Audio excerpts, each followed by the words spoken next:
Yesu asifiwe, mpendwa mtazamaji wa idhaa yetu ya Injili nje ya kuta za kanisa. Karibu tena tunapojongea kwenye madhabahu ya Kristo kuendelea kujifunza neno la Mungu. Mungu wetu, Baba yetu wa mbinguni, tunakushukuru. Asante Jehova kwa ajili ya baraka zako, kutupa watoto wako siku hii nyingine Bwana. Lakini zaidi ya yote kutupa sisi muda au Mungu mwenye nguvu kuendelea kujifunza neno lako. Tunakusihi Bwana wetu wa mbinguni, fungua mioyo yetu Bwana. Utupe utayari wa kujifunza neno lako tutakapoenda kuanza kusoma kipindi chako hiki Mungu mwenye nguvu. Basi ukapate kuwa pamoja nasi na tukakuone Mungu ukituhudumia kwa namna tofauti katika siku ya leo. Katika jina takatifu la Yesu Kristo naomba na kushukuru. Amina. Kwa mtiririko, kwa kumbukumbu ambazo mimi niko nazo, ni kwamba nilianza kufundisha habari ya universe. Nilifundisha habari ya universe, nikafundisha habari ya mbingu, ulimwengu, dunia ama na nchi. Lakini nikafundisha kwamba je, vyote ambavyo hizo mbingu na nchi vilikuwa ni kwa bahati mbaya ama ni kwa mpango maalum. Nikafundisha habari ya falme mbili, habari ya kuamua na kuchagua ufalme upi wa kupitia. Nimefundisha mara nyingi, na nimefundisha pia kwa habari ya Wakristo nimefundisha. Kwa hiyo nikafundisha habari hiyo na kutaka kujifunza kwamba Mungu yupo ama hayupo, nimefundisha somo hilo. Lakini nikafundishwa somo lingine habari la muumbaji ama mtengenezaji, universe ama ombwe ambalo tunalo, mbingu, ulimwengu, dunia na nchi, ni kwamba patikanaje. Nilifundisha somo hilo. Lakini nilifundisha asili ya kila kitu. Mwanzo wake ni wapi na kwa nini viliumbwa. Je, vitu hivyo vilifanyika kama wanasayansi wanavyosema ama yuko muumbaji aliyeumba vitu hivyo? Kwa hiyo nilifundisha. Nikaja kufundisha habari ya Mungu. Na nikasema kwamba tunaweza tukamtafakari Mungu katika maeneo kadhaa. Kuna asili zake, kuna asili yake, kuna kazi yake na tabia. Unapotaka kumtafakari Mungu, kuna vitu mbele huko tutaongeza. Lakini nikafundisha kwamba tunapotaka kumtafakari Mungu, sehemu pekee tunayoweza kusoma hizi habari ni katika Biblia. Sasa kwa nini Biblia na sio vitabu vingine? Nikafundisha tangu habari ya Wasumeri kuwa waandishi wa kwanza mwaka 3200 kabla ya Kristo. Na unaweza ukasoma pia mambo haya katika waraka wa kwanza wa Paulo kwa Timotheo 4:8, waraka wa kwanza wa Paulo kwa Korinto 6:12 na 20. Kwa hiyo nikafundisha vitu kama hivyo mpaka mwaka 550 baada ya Kristo, pale Dionysius Exiguus, huyu tunasema ni mkuu wa nyumba ya watawa, akatoa kalenda. Kwa hiyo unaweza ukaanza mwaka 3200 kabla mpaka mwaka 550 baada, unakuta kalenda zinakuja. Sasa vitu vya namna hiyo huwa nawauliza Wakristo wengi kwamba wakati mwingine umeshajifunza Biblia, unaielewa Biblia. Nimekuwa na maswali mengi kwenye ninapoalikwa kwenda kufundisha sehemu kwamba unaielewa Biblia. Wakristo wengi ni ajabu sana kukuta Wakristo waelewe Biblia. Ukimuuliza mgawanyiko wa Biblia hakuelewi. Biblia ni kitu gani? Hakuelewi. Mungu ni nani? Hakuelewi. Umesha kusoma Biblia walau hata Biblia nzima mara moja? Hajawahi. Mtu anaweza kana miaka 60, 70, 80, hajawahi. Je, umeshasoma Agano? Unajua mgawanyiko wake? Hajui. Basi labda katika Agano moja hapo umeshawahi kusoma kitabu kimoja hapo tukamaliza? Hajawahi kusoma. Okay, basi hata kama sio kitabu, basi mlango tu ama sura moja hapo ukaisoma kwa ufasaha ukaimaliza. Wakristo hawasomi vitu vya namna hiyo. Kwa hiyo ni ngumu sana wakati mwingine kumfundisha mtu jambo ama yeye kumfundisha mtu mwingine jambo ambalo yeye halifanyi. Huwa nasema ni ngumu kumuelekeza mtu njia ambayo wewe mwenyewe huipitii. Bwana Yesu asifiwe sana. Kwa hiyo nikaja kufundisha kwamba Biblia ilipatikanaje, mtiririko wake mpaka mgawanyiko wake na vitu kama hivyo. Na kwa nini tunaita Biblia na kwa nini Biblia ni vitabu imara kuliko vitabu vyote. Nikaeleza mgawanyiko wake vitabu 39 kwa vitabu 27, sura 929 kwa sura 260, wastani wa aya 23145 kwa aya 1757, walau miaka 1000 ya uandishi kwa miaka 100 ya uandishi, takriban waandishi 30 kwa waandishi 10. Na mgawanyiko vile vile katika Agano la Kale vitabu vinaweza kwa vigaweje 5:12, 5:5:12. Yani hiyo ndio njia nakupa. Tunasema kuna mahali watu tunasema tunawezaje kupata hizi prayer pattern. Prayer pattern ni kama vile unavyoweza kufungua simu yako, unavyochola pale unaandika, unajua kwamba pattern hii, basi pattern hiyo ya kiroho pia ipo. Ndio maana nakupa vitu kama hivyo. Kwamba vitabu 5 vya sheria, vitabu 12 vya historia, vitabu 5 vya mashairi, vitabu 5 vya manabii wakubwa, vitabu 12 vya manabii wadogo inakupa vitabu 39. Lakini pia vitabu 4 vya Injili ya Agano Jipya, kitabu kimoja cha historia ama kitabu cha tungesema kwamba ni kitabu cha Matendo ya Mitume, kitabu cha Matendo ya Roho Mtakatifu na vitu kama hivyo. Lakini pia nyaraka 21, katika nyaraka 21, 13 za Paulo, 5 za waandishi wengine, kitabu kimoja cha unabii cha Ufunuo, vitabu 27. Unavyovijumlisha vinakupa vitabu 66. Kuna mambo mengine tutajifunza. Nikafundisha habari ya Mungu, nimeshaeleza. Nimesema kuwepo kwake, asili yake, tabia yake na kazi yake. Hii ndio inakufanya uweze kumtambua Mungu.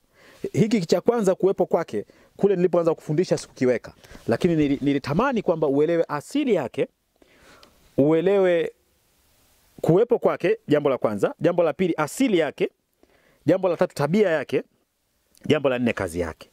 Lakini kuna sifa takribani kwenye Biblia 954 zinazomjustify huyu Mungu ambaye tunayemwabudu, Yehova. Kwa hiyo tukipata namna ya kujifunza zaidi, sijui kama nitaweza kurudia, lakini natamani niende mbele kwa sababu nina mambo mengi, sijui kama nitaweza kukava kama nitakuwa narudia. Nilitoa mfano kwamba mtafakari siku moja na mtafuta mtu aliyepotea polini, ungefanya vitu gani? Yaani fikiria kwamba ndugu yako amepotea polini, ungefanya vitu gani? Wakati mwingine yale matendo ambayo ungeyafanya namna hiyo, sio kupotea, lakini kutafuta. Biblia inasema kwamba mtanipata mtakaponitafuta. Kwa hiyo Mungu lazima atafutwe. Yaani hakuna ulaini wa mahubiri ya ovyo ovyo, mepesi na vitu ambavyo unavichukua kwamba vitakusaidia katika ulimwengu wa kiroho. Hiyo haipo. Biblia inasema kwamba Mungu alimwambia Musa, una nini mkononi? Sasa labda leo ningekuuliza kwamba wewe una nini kichwani mwako? Kwa hiyo tutapata namna ya kujifunza. Lakini pia nikaja kujifunza habari ya Mungu mmoja katika nafsi 3. Sasa hapa tutakuja kujifunza vitu vingi. Tutakuja kujifunza vitu vingi. Mungu Baba, Mungu Mwana, Mungu Roho Mtakatifu. Tunasema Trinity. Nikasema ni mfano wa yai. Vitu vitatu ndio vinavyotengeneza yai. Kava, ule ute na kile kiini. Kwa hiyo tutakuja kujifunza zaidi habari ya Mungu kama tulivyosema, kuwepo kwake, asili yake, tabia na kazi zake. Bwana Yesu asifiwe sana. Kwa hiyo tutakuja kujifunza. Lakini nikafundisha pia mwanadamu. Mwanadamu ana nini? Mwanadamu ana vitu vitatu vikubwa. Mwanadamu anao mwili, mwanadamu anayo nafsi, mwanadamu ana roho. Haya mambo ni rahisi sana kuyajustify kwenye mwili zaidi, lakini haya mambo mawili, roho na nafsi, wengi wao inawachanganya. Lakini tutakuja kujifunza hili somo nikipata tena habari muda. Najua utapatikana, sio nikipata. Najua sasa hivi Mungu amenisaidia na amenipa neema ya kujua namna gani ya kufanya vipindi, kwa nitakuwa naenda kufanya mwenyewe. Lakini pia tutajifunza habari za Roho Mtakatifu ni nani. Tumesema kwamba Biblia kuna mambo inafundisha. Unapojifunza Biblia, kuna mambo Biblia inafundisha. Inafundisha habari za Mungu, inafundisha habari ya mwanadamu, inafundisha habari ya dhambi na uasi, inafundisha habari ya Yesu Kristo na mambo mengi. Mungu tumeshasoma, mwanadamu tumeshapita kwa kiasi chake kwamba asili yake ni nini, tumeshajifunza, na kwa nini aliumbwa nimeshasema. Lakini pia dhambi na uasi, somo hili nimeshalimaliza. Yesu Kristo wengi tunamjua. Habari ya Roho Mtakatifu tutakuja kujifunza, kwa sababu hapa pia napo pana shughuli kubwa sana kwa Wakristo. Hawamtambui Roho Mtakatifu. Na kama hawamtambui Roho Mtakatifu, wakati mwingine wanashindwa kujua kipi cha kufanya na kitu gani sio cha kufanya. Kwa tutakuja kujifunza habari ya Roho Mtakatifu, namna gani watu wanazuia kazi yake na mambo kama hayo. Wakati tunasema kwamba mtu anaweza kumkufuru Mungu akamsamehe, lakini ukimkufuru Roho Mtakatifu haiwezekani.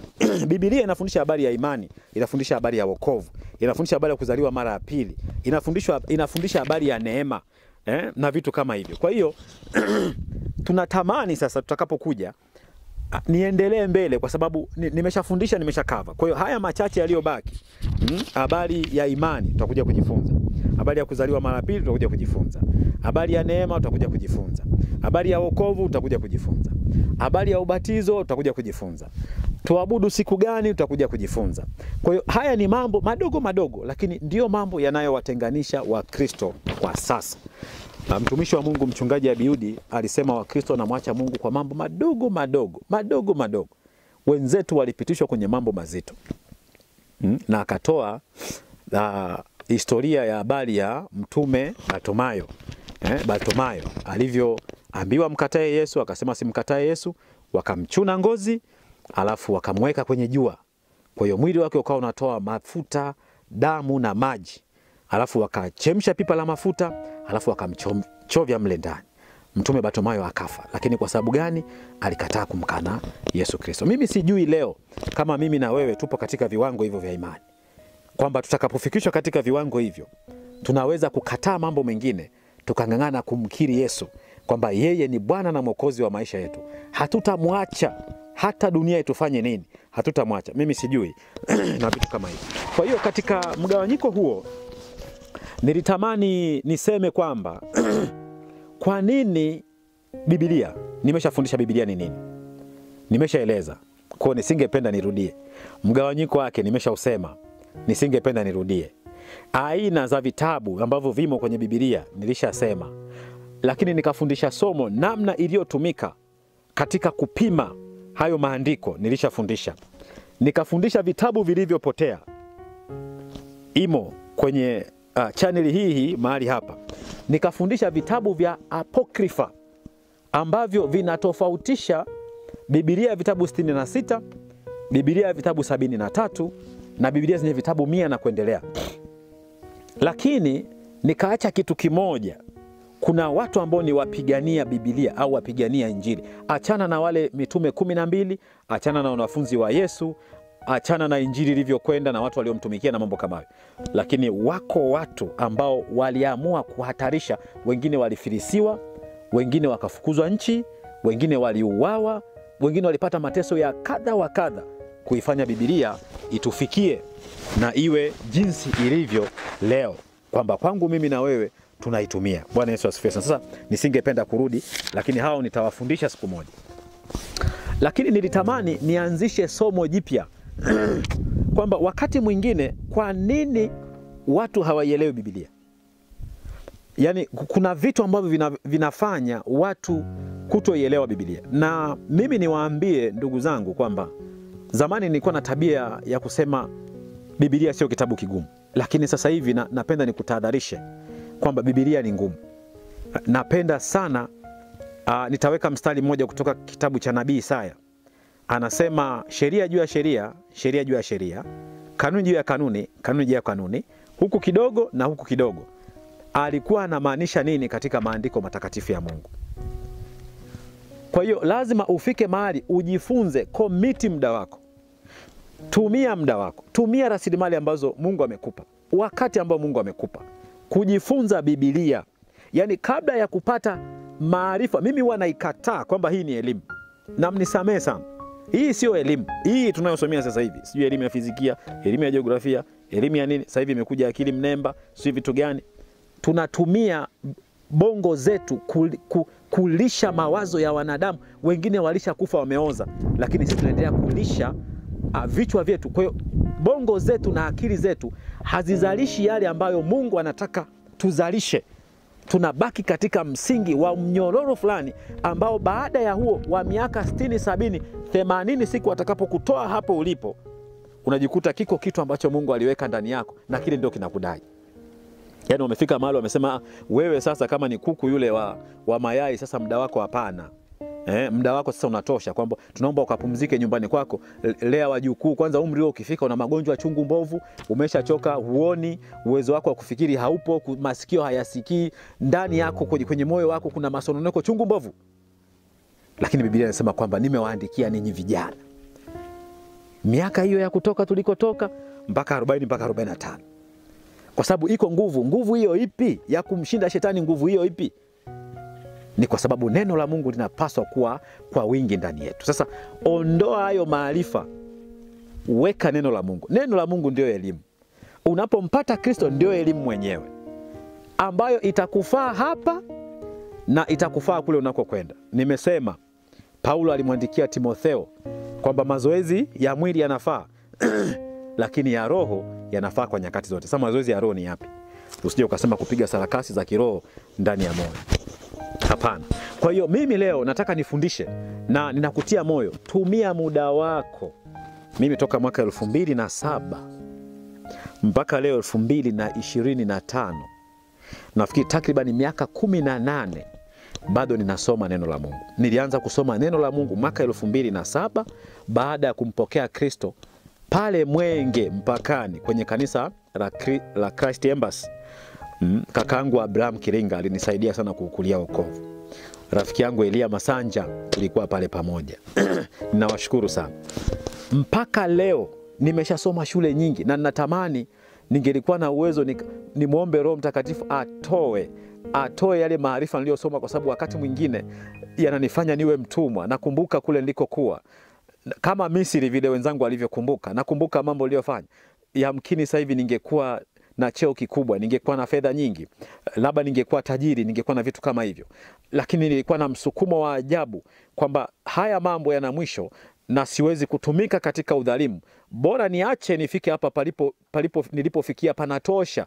Sasa nirudi kumtumikia Mungu. Kama Mungu alinipa miaka 30 na kitu nikiwa kijana mwenye nguvu kutumika katika ulimwengu wa kidunia, sasa nina miaka mingine 30 au 30 na kitu ya kutumika kuihubiri Injili na ufalme wa Yesu Kristo. Kwa sababu Biblia inanishuhudia kwamba nikiwa na nguvu ni miaka 70, lakini ikizidi ni miaka 80 ambayo ninaiendea. Ninatamani kuihubiri Injili ya Kristo.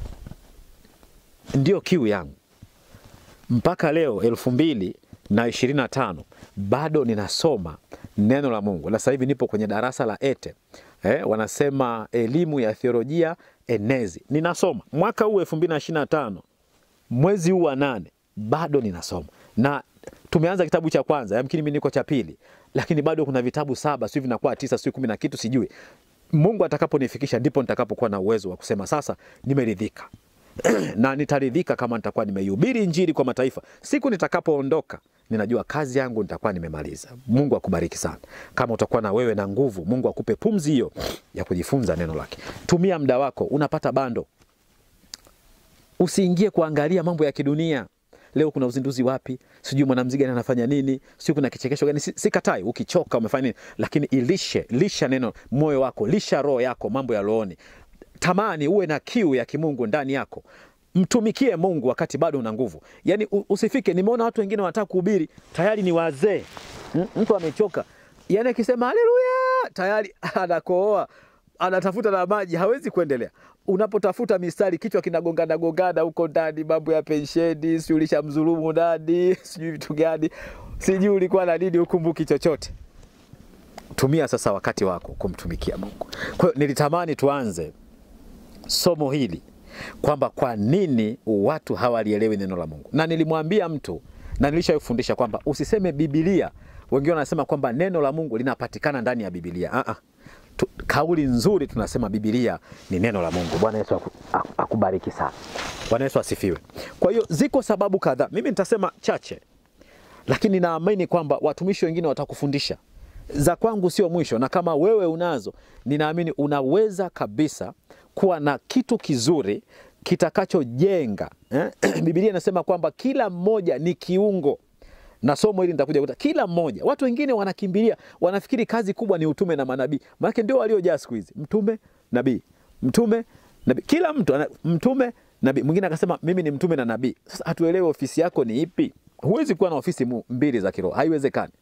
Haiwezekani. Lazima uwe na ofisi moja. Biblia inasema kwamba na Roho Mtakatifu alimpa kila mmoja karama. Sio mbili. Alimpa kila mtu karama, sio mbili, moja. Kwa hiyo unaposema utume na unabii, tunataka kujua ofisi yako ni ipi katika hizo. Kwa hiyo leo nataka tujifunze kwa nini watu wengi hawaielewi Biblia. Kwa nini watu wengi hawaelewi Biblia? Kwa hiyo ndio somo ambalo tutatembea nalo sasa katika siku ya leo.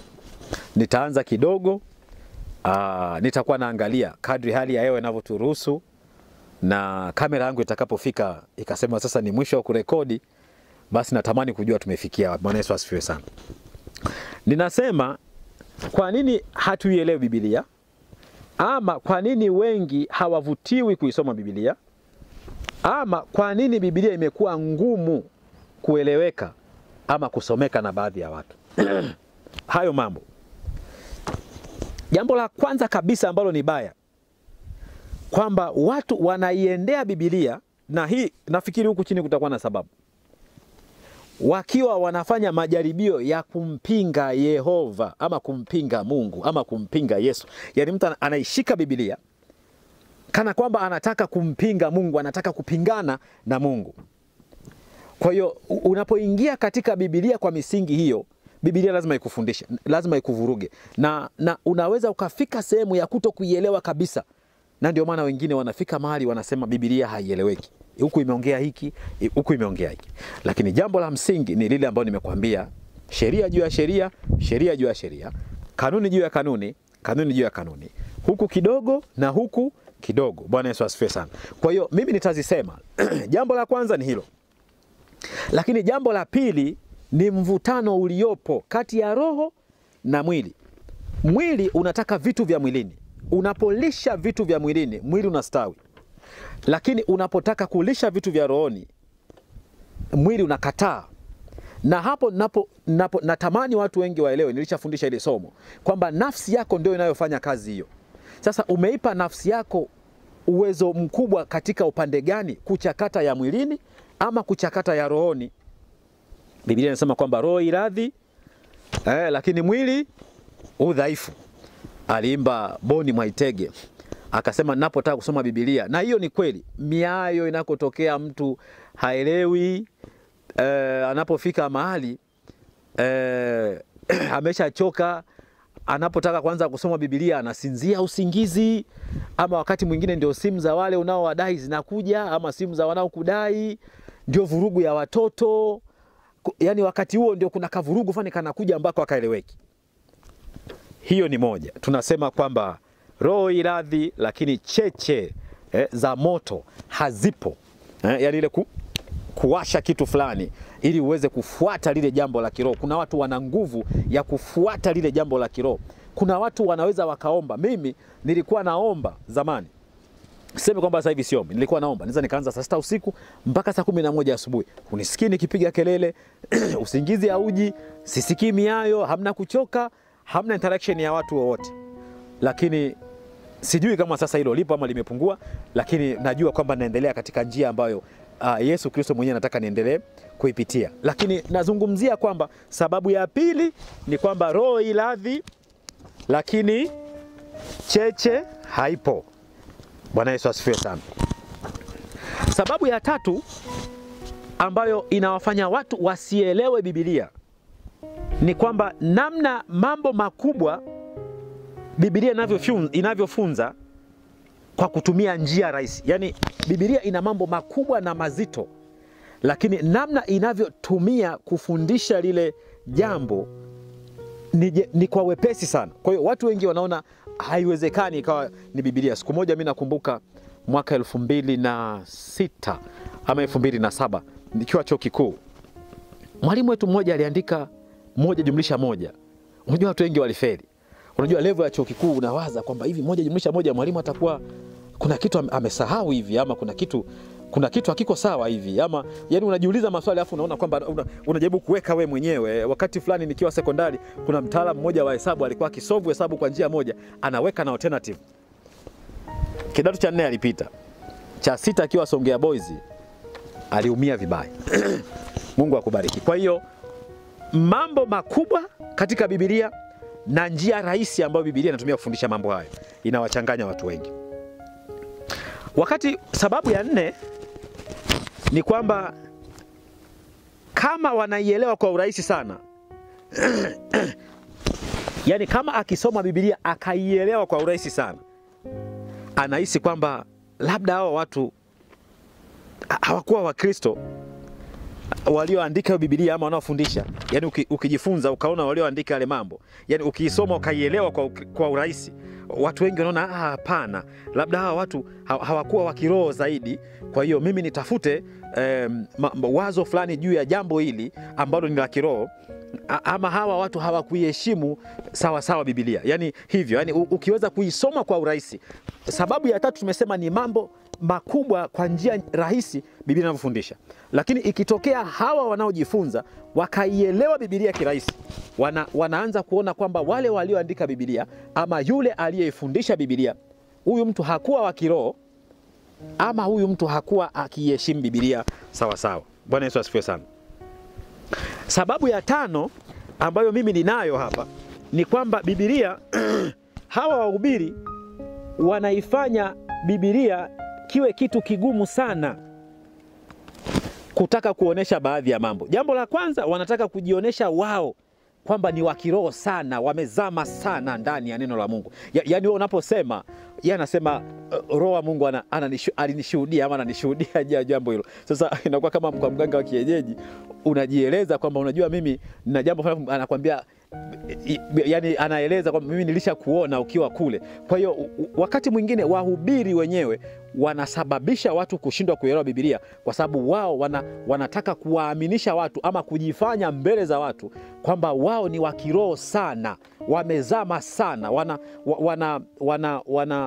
wana tuseme nini, ushirika na Mungu ama ushirika. Watu wengi siku hizo wanasema kwamba Yesu ameniambia kitu fulani, nimekutana na Yesu ameniambia hivi, nimekutana na hawasemi Roho Mtakatifu, wanasema sana Yesu, nimekutana na Yesu ameniambia hivi, Mungu ameniambia kitu fulani. Kwa hiyo mtu mwingine ambaye anataka kujifunza Biblia sasa anafika mahali anaona kwamba mimi kama sina ushirika haiwezekani. Na watu wengi wanaamini kabisa kwamba kuwa na ushirika na Mungu basi lazima kuwe na hisia. Nilisema kwamba wokovu ni badiliko la mtu la ndani, sio nje.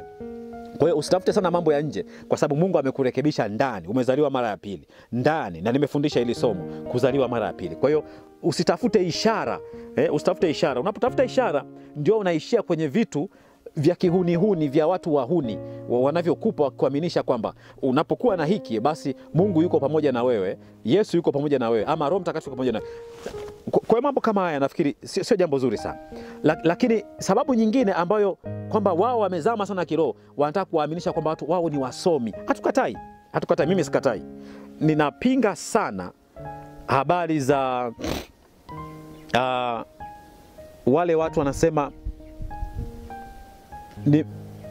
nimempokea Roho Mtakatifu amenifanyia jambo fulani, kwa hiyo sasa yani sitaji kusoma. Tunasema ni wito. Kwa hiyo anaweza akasema mimi sisomi kwa sababu ninasikia wito ndani yangu. Hapana, kuna watu wanasikia mzigo na wito wa kuwa injinia akienda darasani. Kuna watu wanasikia mzigo na wito wa kuwa mhasibu enda darasani. Na haiwezekani watu wa kidunia wakawa na namna nzuri kumshinda Mungu, kwamba Mungu hahitaji watu wasome. Yani ni kwamba atawapa vitu kwa miujiza fulani. Hicho kitu mimi nakikataa sana. Kwa hiyo unaweza ukawa na wito. Wito ni kwamba unasikia kuitwa juu ya jambo fulani, lakini kusoma pia hakuna shida. Ukienda Paulo aliitwa lakini akakaa kule jangwani. Ukienda kwa wale wanafunzi wale 12 ambao Yesu aliwaita, ule ni wito, lakini alikaa nao miaka 3 na kitu. Kwa hiyo kuna wito. Ukienda kwa Elisha, aliitwa na Elia, lakini alikaa na Elia kwa miaka fulani. Kwa hiyo ukienda kwenye Biblia, sikatai wala sitaki kurudisha nyuma, lakini ukipata neema ya kusoma, soma. Lakini unapojifunza neno la Mungu, usitake kumthibitishia mtu kwamba mimi ni msomi, niko deep. Wakati mwingine inazuia, inaimpea watu wa Mungu kupokea neno lake. Bwana Yesu asifiwe sana. Kwa hiyo nimeeleza hiyo. Sababu ya 6 ni watu kuisoma Biblia na kuihubiri Biblia kwa njia isiyo sawa. Kwenye Biblia kuna mtu mmoja alisema, na yeyote atakayehubiri injili nyingine zaidi ya hii tuliyowaambia, manake isiyo sawa na hii tunayowaambia, huyo mtu alaaniwe. Sasa hapa kuna changamoto ya kuja kuangalia. Nimekutana na hayo mambo sana. Kuna a very technical issue za watumishi wa Mungu juu ya tafsiri ya mambo fulani, na kwa sababu aidha hawaisomi Biblia vizuri na kuchukua muda kuielewa na kuitafakari Biblia katika namna ya ukimya, ili huyu Mungu aweze kusema nao na kuwaambia kwa habari